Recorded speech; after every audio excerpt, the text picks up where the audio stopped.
If you're not willing to go in there and face yourself, you're not gonna find anything. You're gonna live right here on surface, man, right here on surface. So if there is an ending to this world and there is somewhere to go and there's a judgment, you're gonna get there and you might see a chart. And that chart may tell you who the fuck you should have been. And now you get the rest of your life to think about that. Man, I could have lived a much better life if I just would have just suffered a little bit more. If I just would have went in that and realized I had so much more. But fear and the 40% and living here versus living here, being afraid, stop me. Your biggest enemy, the most important conversation you will ever have in your life is the one you have with yourself. You wake up with it, you walk around with it, you go to bed with it. Eventually, you're going to act on it, whether you're good or bad. You have to. That's why the whole thing about this book I have, it's about you. It is about you. It's strictly about you finding who you are. So many people die, live 100 years, never fucking know who they are. Never know who they are. You have to look in that mirror and know there's so much more in here, man. Because I can literally right now be a 300-pound guy spraying for cockroaches still to this day if I did not look in that mirror and say, there has to be more to this. This can't be it. And then willing to go into it, dive deep into it, and give all I have to find it. So that's what all that's about. Let's say there's 10 people in this room, and we're all mediocre. But I'm the best of the mediocre people. I now think I'm great. I'm great. We surround ourselves around people that make us feel great. They tell us what we want to hear. The second we put ourselves amongst the uncommon people, we don't like that feeling, that challenging feeling of that person who's waking up at 3:30 in the morning and say, hey, push your on, we're going for a run. We don't like that challenge. We like that person who says, hey, you know, man, I don't feel good today, man. And they say, oh, it's okay, brother. We'll take a day off, man. We'll get a pizza and watch the game. We like that. We love that feeling. Why? Because you understand, man, we're good, bro. We don't want that motherfuckers like this. Hey, man, no, bro. Get your fucking shit on, man. Stop being a punk. We don't want that in our lives. We don't want that person who's constantly challenging our weaknesses. We want that person who's constantly, making us feel nice and good and secure in ours. That's the mediocrity of life.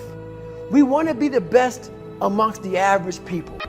People wonder, how do you stay hungry all the time? Because after I accomplish something, I don't sit back like a lot of guys who graduate buds, graduate this, graduate that.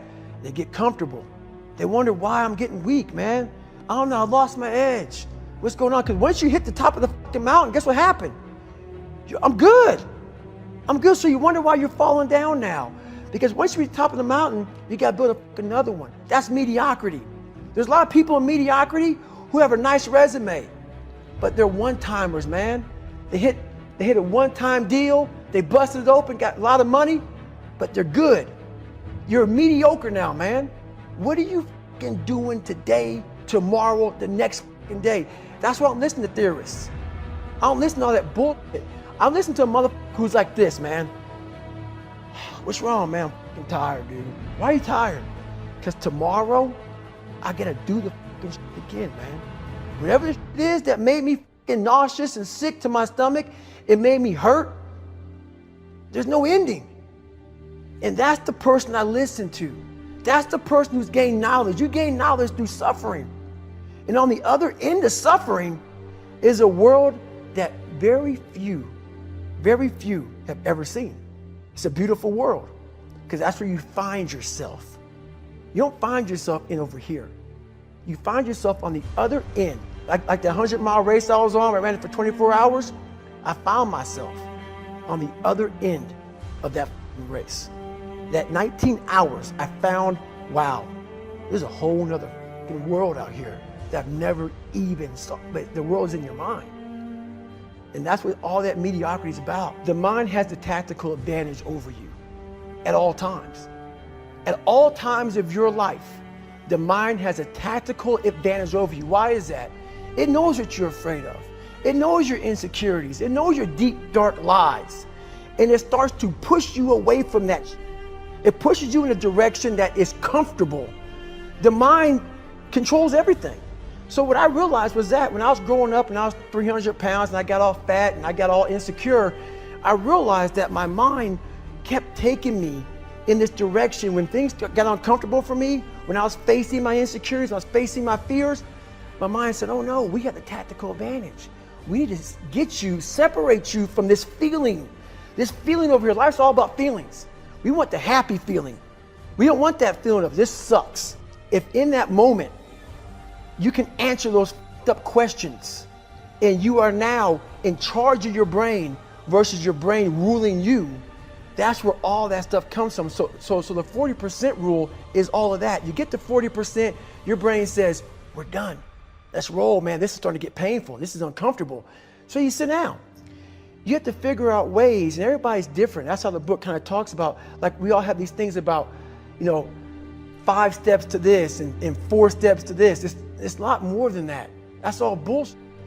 It's a practice that you have to, it's a habit. So if you know that at 40%, I'm feeling pain.